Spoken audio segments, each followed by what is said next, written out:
राधे राधे दोस्तों, आपका हमारे YouTube चैनल दिव्य भक्ति ज्ञान वेग में हार्दिक स्वागत है। प्रिय भक्तजनों, आज बृहस्पतिवार के दिन आप बृहस्पति देव की बड़ी ही दुर्लभ कथा सुनेंगे। इस कथा को सुनने से भक्तों की सभी मनोकामनाएं भगवान बृहस्पति देव की कृपा से पूर्ण हो जाती हैं। तो आइए बड़े श्रद्धा और प्रसन्नचित मन से इस कथा को सुनते हैं। भारतवर्ष में एक प्रतापी और दानी राजा राज्य किया करता था। वह नित्य गरीबों और ब्राह्मणों की सहायता करता था। यह बात उसकी रानी को अच्छी नहीं लगती थी। वह ना ही गरीबों को दान देती थी, ना ही भगवान का पूजन करती थी और राजा को भी दान देने से मना करती थी। एक दिन राजा शिकार खेलने वन गए हुए थे, तो रानी के महल में रानी अकेली थी। उसी समय बृहस्पति देव साधु वेश में राजा के महल में भिक्षा लेने के लिए गई और भिक्षा मांगी, तो रानी ने भिक्षा देने से इनकार कर दिया और कहा, हे साधु, मैं तो इस दान पुण्य से तंग आ गई हूँ। मेरा पति सारा धन लुटाते रहते हैं। मेरी इच्छा है कि हमारा सारा धन नष्ट हो जाए, फिर ना रहेगा बांस, ना बजेगी बांसुरी। साधु महाराज ने कहा, देवी, तुम तो बड़ी विचित्र हो। धन और संतान तो सभी चाहते हैं, पुत्र और लक्ष्मी तो पापी के घर में भी होना चाहिए। यदि तुम्हारे पास अधिक धन है तो भूखों को भोजन दो, प्यासों के लिए प्याऊ बनवाओ, मुसाफिरों के लिए धर्मशाला खुलवाओ। जो निर्धन अपनी कुंवारी कन्याओं का विवाह ना कर सके, उनका विवाह करा दो। ऐसे और कई काम हैं जिनके करने से तुम्हारा यश लोक और परलोक में फैलेगा। परंतु रानी पर उपदेश का कोई प्रभाव नहीं पड़ा। वह बोली, महाराज, आप मुझे कुछ ना समझाएं। मैं ऐसा धन नहीं चाहती जो हर जगह बांटती फिरूं। साधु ने उत्तर दिया, यदि तुम्हारी ऐसी इच्छा है तो तथास्तु। तुम ऐसा करना कि बृहस्पतिवार को घर लीपकर पीली मिट्टी से अपना सिर धोकर स्नान करना, भट्टी चढ़ाकर कपड़े धोना। ऐसा करने से आपका सारा धन नष्ट हो जाएगा। इतना कहकर वह साधु महाराज वहाँ से आलोक हो गई और साधु के अनुसार कई बातों को पूरा करते हुए रानी को केवल 3 बृहस्पतिवार ही बीते कि उसकी समस्त धन संपत्ति नष्ट हो गई। भोजन के लिए राजा का परिवार तरसने लगा। अब एक दिन राजा ने रानी से कहा, हे रानी, तुम यहीं रहो, मैं दूसरे देश को जाता हूँ, क्योंकि यहाँ पर सभी लोग मुझे जानते हैं, इसलिए मैं कोई छोटा कार्य नहीं कर सकता। ऐसा कहकर राजा परदेश चला गया। वहाँ वह जंगल में लकड़ी काट कर लाता और शहर में बेचता। इस तरह वह अपना जीवन व्यतीत करने लगा। इधर राजा के प्रदेश जाते ही रानी और दासी दुखी रहने लगे। एक बार जब रानी और दासी को 7 दिन तक बिना भोजन के रहना पड़ा, तो रानी ने अपनी दासी से कहा, हे दासी, पास ही नगर में मेरी बहन रहती है, वह बड़ी धनवान है, तू उसके पास जा और कुछ लेकर आ। दासी रानी की बहन के पास गई। उस दिन गुरुवार था और रानी की बहन उस समय बृहस्पतिवार व्रत की कथा सुन रही थी। दासी ने रानी की बहन को अपनी रानी का संदेश दिया, लेकिन रानी की बड़ी बहन ने कोई उत्तर नहीं दिया। जब दासी को रानी की बहन से कोई उत्तर नहीं मिला तो वह बहुत दुखी हुई और उसे क्रोध भी आया। दासी ने वापस आकर रानी को सारी बात बता दी। रानी ने बात सुनकर अपने भाग्य को कोसा। उधर रानी की बहन ने सोचा कि मेरी बहन की दासी आई थी, परंतु मैं उससे नहीं बोली, इससे वह बहुत दुखी हो गई होगी। कथा सुनकर और पूजन समाप्त करके वह अपनी बहन के घर आई और कहने लगी, हे बहन, मैं बृहस्पतिवार का व्रत करती हूँ। तुम्हारी दासी मेरे पास आई थी, परंतु जब तक कथा समाप्त न होती तब तक मैं ना उठती हूँ ना ही बोलती हूँ, इसलिए मैं नहीं बोली। कहो दासी क्यों गई थी? रानी बोली, बहन तुमसे क्या छिपाऊं, हमारे घर में खाने तक को अनाज नहीं था। ऐसा कहते कहते रानी की आंखें भर आई। उसने दासी समेत पिछले 7 दिनों से भूखे रहने तक की सारी बात अपनी बहन को विस्तार पूर्वक सुना दी। रानी की बहन बोली, देखो बहन, भगवान बृहस्पति सब की सब मनोकामनाओं को पूर्ण करते हैं। देखो शायद तुम्हारे घर में अनाज रखा हो। पहले तो रानी को विश्वास नहीं हुआ, पर बहन के आग्रह करने पर उसने अपनी दासी को अंदर भेजा तो सचमुच अनाज से भरा एक घड़ा मिल गया। यह देखकर दासी को बड़ी हैरानी हुई।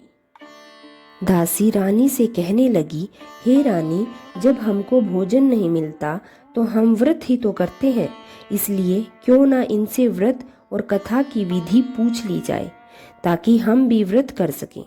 तब रानी ने अपनी बहन से बृहस्पतिवार व्रत के बारे में पूछा। उसकी बहन ने बताया, बृहस्पतिवार के व्रत में चने की दाल और मुनका से विष्णु भगवान का केले की जड़ में पूजन करें और दीपक जलाएं, व्रत कथा सुने और पीला भोजन ही करें। इससे बृहस्पति देव प्रसन्न होते हैं। और व्रत और पूजन विधि बताकर रानी की बहन अपने घर को लौट गई। 7 दिन के बाद जब गुरुवार आया तो रानी और दासी ने व्रत रखा। घुड़साल में जाकर चना और गुड़ लेकर आई। फिर उससे केले की जड़ तथा विष्णु भगवान का पूजन किया। अब पीला भोजन कहाँ से आए? इस बात को लेकर दोनों बहुत दुखी थी, क्योंकि उन्होंने व्रत रखा था, इसलिए बृहस्पति देव उनसे प्रसन्न थे। इसलिए वे एक साधारण व्यक्ति का रूप धारण करके 2 थालों में सुंदर पीला भोजन दासी को दे गए। भोजन पाकर दासी बहुत प्रसन्न हुई और फिर रानी के साथ मिलकर भोजन ग्रहण किया। उसके बाद वे सभी गुरुवार को व्रत और पूजन करने लगी। बृहस्पति देव की कृपा से उनके पास फिर से धन संपत्ति आ गई, परंतु रानी फिर से पहले की तरह आलस्य करने लगी। तब दासी बोली, देखो रानी, तुमने पहले भी इसी प्रकार आलस्य करने की वजह से अपना सारा धन नष्ट कर दिया और कष्ट में आ गई। इस कारण सभी धन नष्ट होने और जब भगवान बृहस्पति देव की कृपा से धन मिला है तो तुम्हें फिर से आलस्य होता है।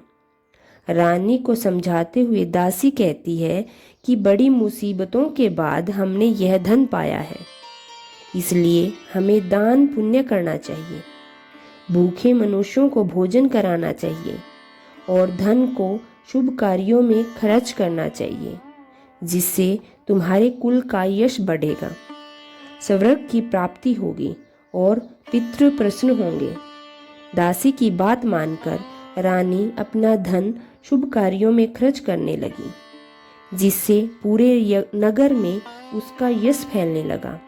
उधर एक दिन राजा दुखी होकर जंगल में एक पेड़ के नीचे आसन जमाकर बैठ गया। वह अपनी दशा को याद करके व्याकुल हो उठा। बृहस्पतिवार का दिन था। एकाएक उसने देखा कि निर्जन वन में एक साधु प्रकट हुए। वह साधु भेष में स्वयं बृहस्पति देवता थे।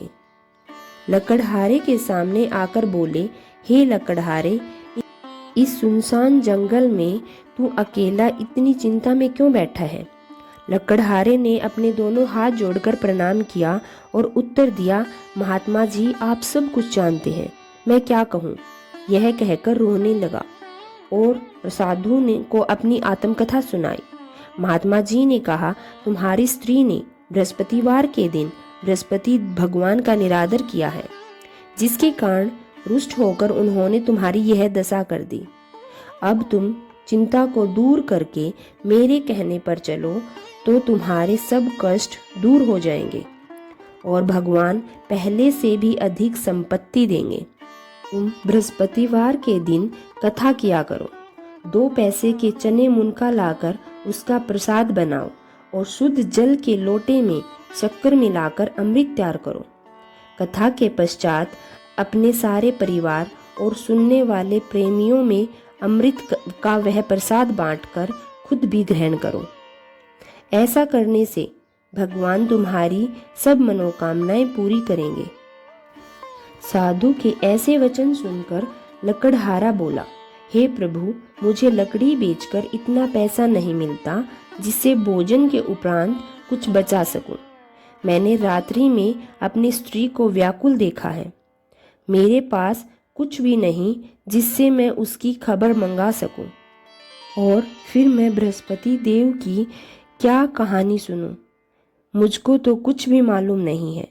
साधु ने कहा, लकड़हारे, तुम किसी बात की चिंता मत करो। बृहस्पतिवार के दिन तुम रोजाना की तरह लकड़ियां लेकर शहर को जाओ। को रोज से 2 गुना धन ज्यादा प्राप्त होगा, जिससे तुम भली भांति भोजन कर लोगे और बृहस्पति देव की पूजा का सामान भी आ जाएगा।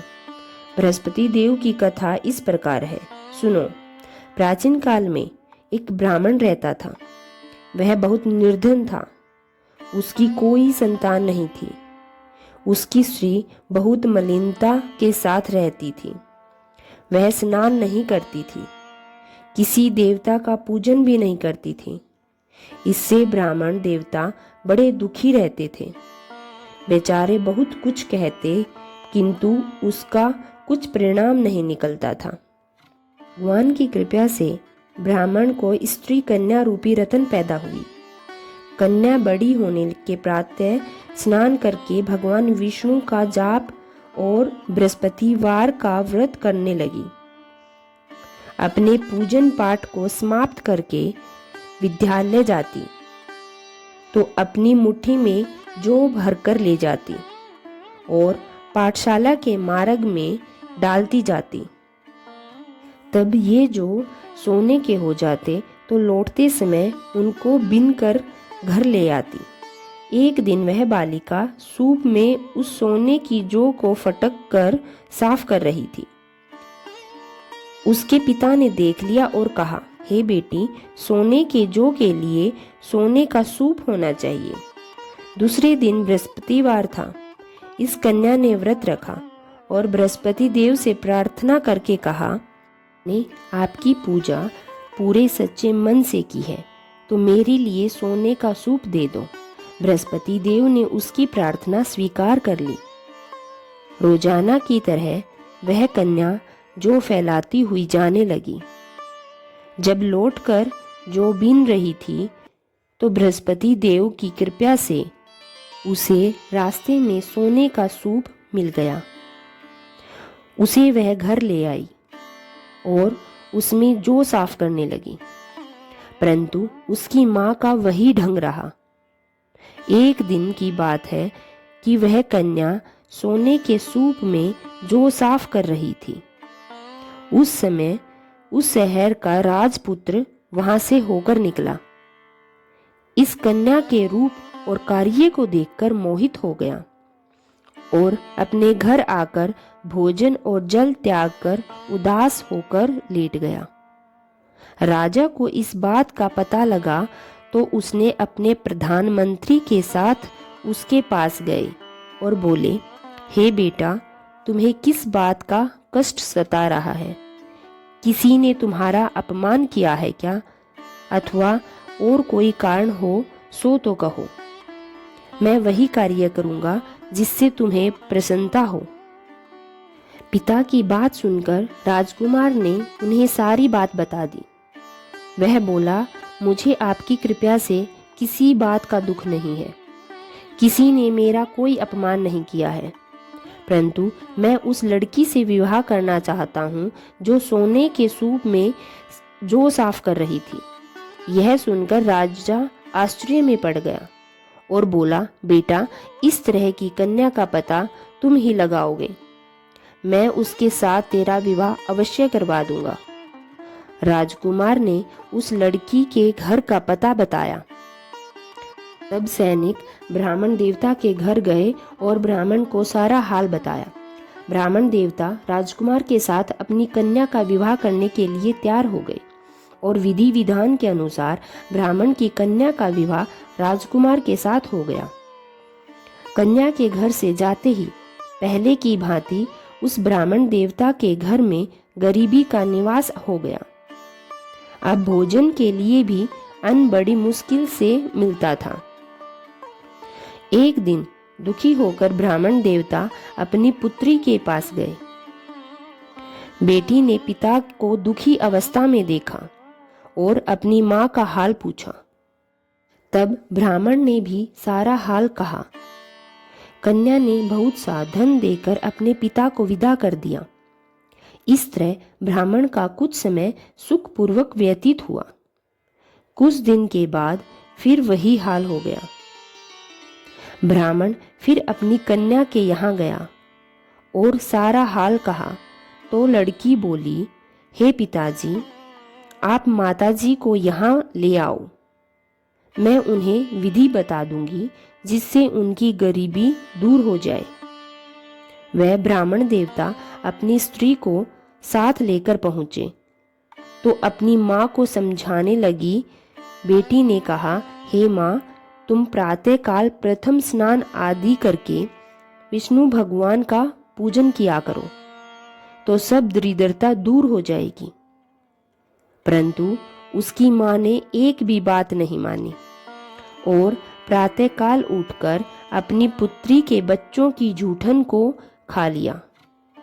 इससे उसकी पुत्री को बहुत गुस्सा आया। उसने एक रात को एक कोठरी से सारा सामान निकाल दिया और अपनी माँ को उसमें बंद कर दिया।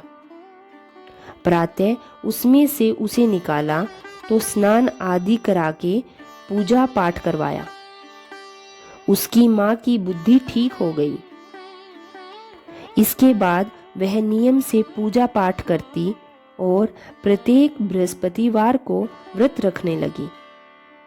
इस व्रत के प्रभाव से उसकी माता और पिता बहुत ही धनवान और पुत्रवान हो गए और बृहस्पति देवता के प्रभाव से इस लोक के सुख को भोगकर अंत में स्वर्ग को प्राप्त हुए। इस तरह कहानी कहकर साधु देवता वहां से अंतर्ध्यान हो गए। धीरे धीरे समय बीतता। वही बृहस्पतिवार का दिन आया और लकड़हारे ने लकड़ी काटकर उसे शहर में बेचने गया। उसे उस दिन और अधिक पैसा मिला। राजा ने चना, गुड़ आदि लेकर गुरुवार का व्रत किया।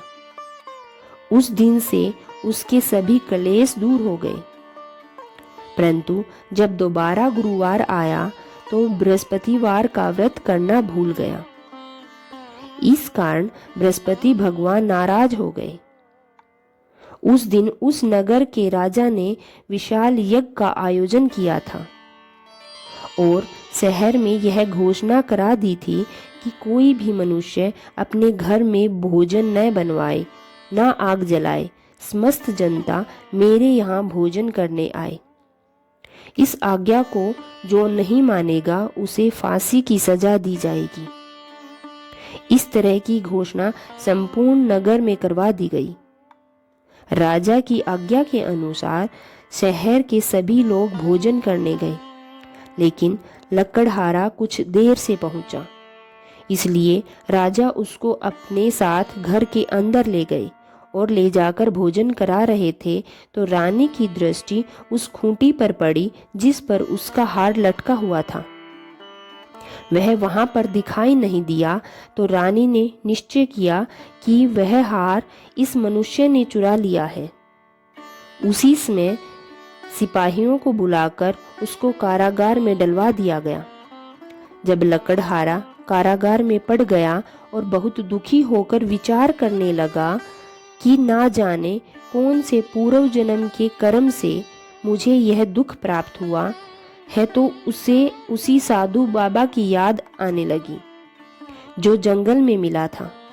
उसी समय तत्काल बृहस्पति देव साधु के रूप में प्रकट हुए और उसकी दशा को देखकर कहने लगे, अरे मूर्ख, तूने बृहस्पति देव की कथा नहीं करी।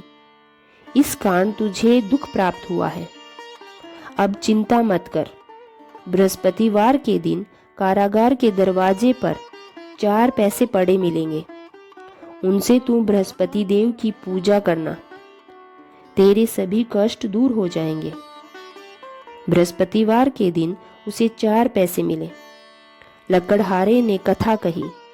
उसी रात्रि को बृहस्पति देव ने उस नगर के राजा के सपने में आकर कहा, हे राजा, तुमने जिस आदमी को कारागार में बंद कर दिया है वह निर्दोष है, वह राजा है, उसे छोड़ देना। रानी का हार उसी खूंटी पर लटका है। अगर तू ऐसा नहीं करेगा तो तेरे राज्य को नष्ट कर दूंगा।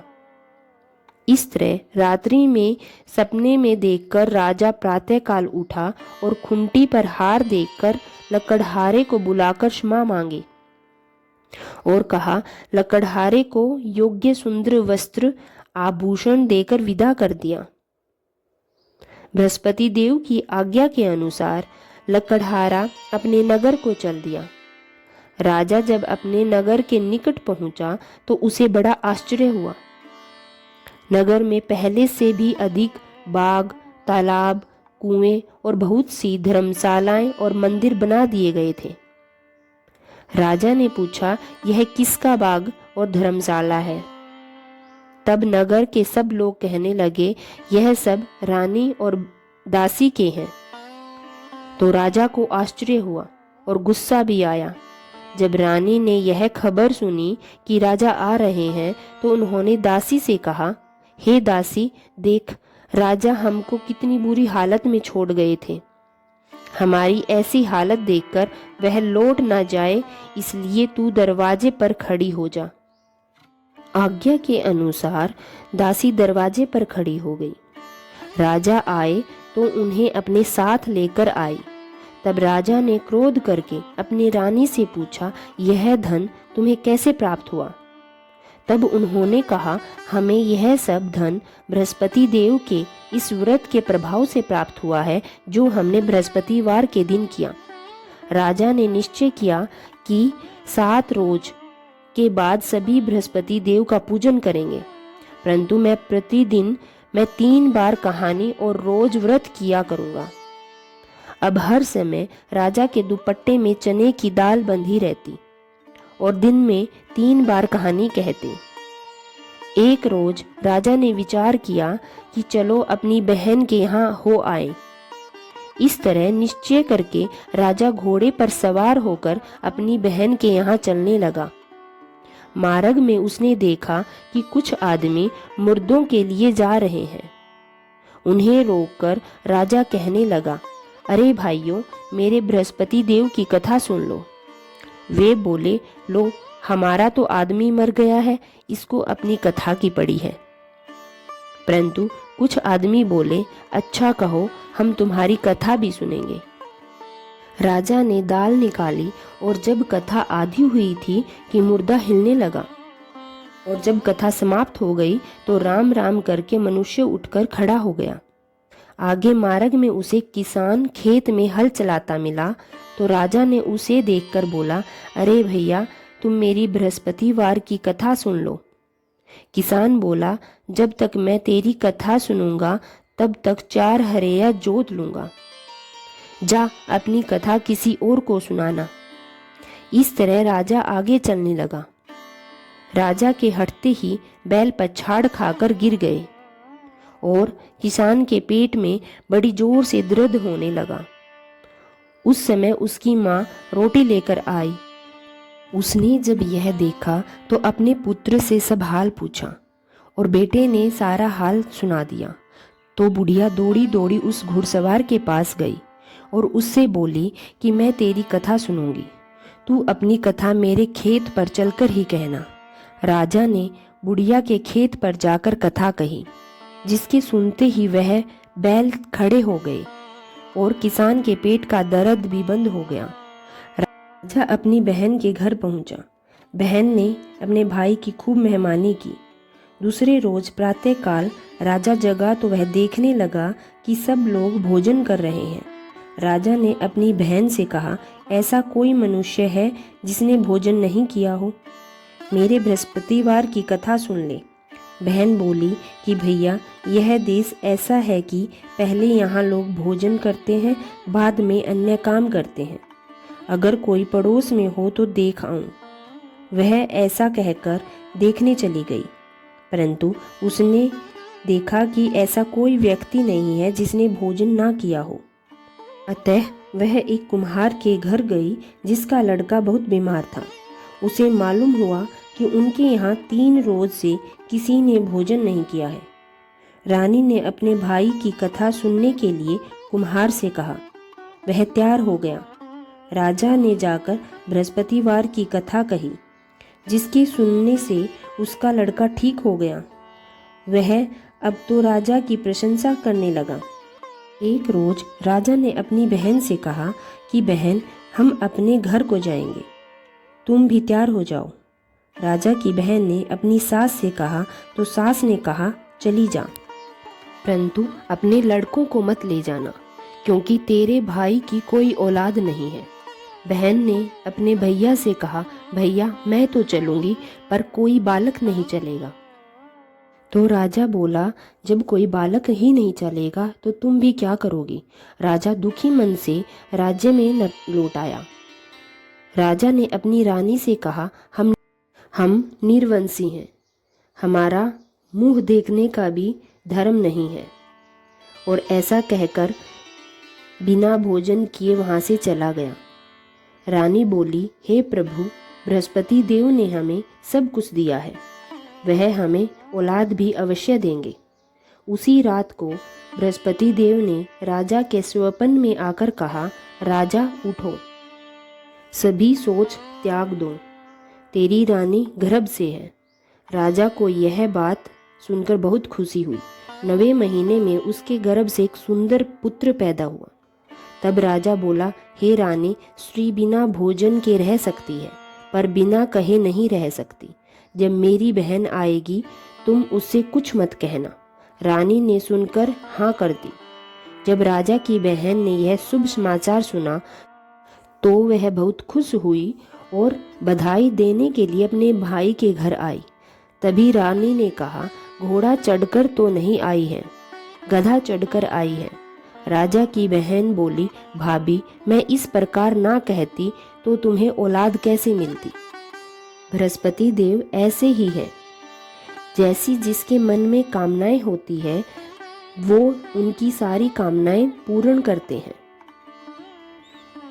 जो सद्भावना पूर्वक बृहस्पतिवार का व्रत करता है एवं कथा पढ़ता है या सुनता है, बृहस्पति देव उनकी सारी मनोकामनाएं पूर्ण करते हैं। बृहस्पति देव उनके लिए सदैव तैयार रहते हैं। जो संसार में सद्भावना और सच्चे हृदय से बृहस्पति देव का पूजन करते हैं, उनकी सभी मनोकामनाएं उसी प्रकार पूर्ण होती है जैसे राजा और रानी ने बृहस्पति देव की कथा का गुणगान करके किया। उनकी सभी इच्छाएं बृहस्पति देव ने पूर्ण कर दी।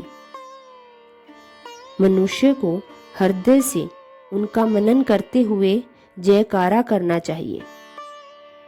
तो प्रेम से बोलिए, बृहस्पति देव की जय, विष्णु भगवान की जय, समस्त देवी देवताओं की जय।